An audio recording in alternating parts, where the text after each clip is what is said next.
بسم الله الرحمن الرحيم. الحقيقة أزمة كورونا فعلت ما فعلته بالعالم، لكن أنا مش هتكلم على أزمة كورونا، أنا عايز أدخل منها الموضوع آخر، وهي فكرة الحظر وفكرة إن الناس محبوسة في بيوتها، مشاكل كتير في الإنتاج، وملف مهم جدا ملف التعليم.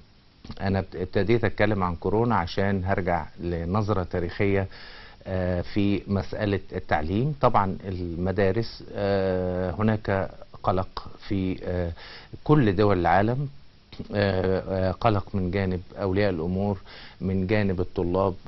طبعا الحرب الضروس مع الدروس الخصوصية والسناتر وغيرها من المشاكل، وأيضا حقوق المدرس المصري المادية يجب أن تراعى.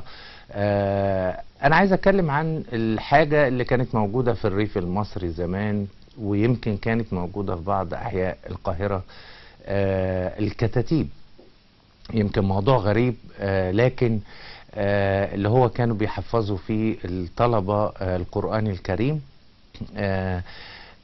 مادة الدين سواء الإسلامي أو المسيحي في المدارس المصرية ليس عليها درجات، ليست من مقررات المنهج اللي بتدي للطالب درجات. أعتقد أن القرآن الكريم مادة مهمة جدا في اللغة العربية. القرآن الكريم مهم جدا في سلامة النطق، ويمكن كلنا شفنا، يمكن من خلال متابعتي وعملي في مجال الصحافة، وبشوف الصحفيين الشباب مش كلهم لكن بعضهم، أو في المعاهد التعليمية المختلفة والكليات، شفت طلبة الحقيقة اللغة العربية ضايعة جدا. كلنا على السوشيال ميديا بنشوف العربي الزين زال وغيرها من الإهدار. الحقيقة بيلمني جدا ان انا اقرأ بوست لزميل، وللأسف للأسف الشديد بيكون دكتور او صحفي او احيانا مسؤول كبير سابق كتب بوست فيه اخطاء املائية فاضحة او فادحة بمعنى ادق. ده نتيجة ان احنا ما تعلمناش عربي كويس في طفولتنا. انا كل ده بلف ودور حوالين ايه؟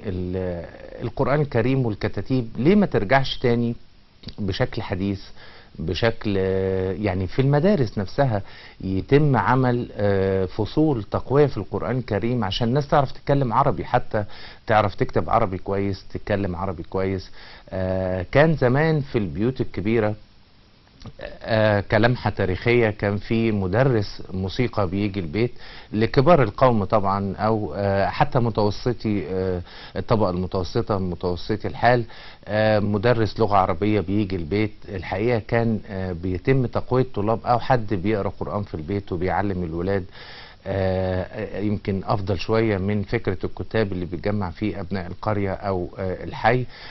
عايزين نهتم باللغة العربية، عايزين لغة عربية قوية، عشان هي دي الحقيقة اللغة اللي كل العرب بيفهموها، واحنا في بعض في مصر في قلب بعض، مع بعضينا بنتفاهم باللغة السليمة قراءة وكتابة.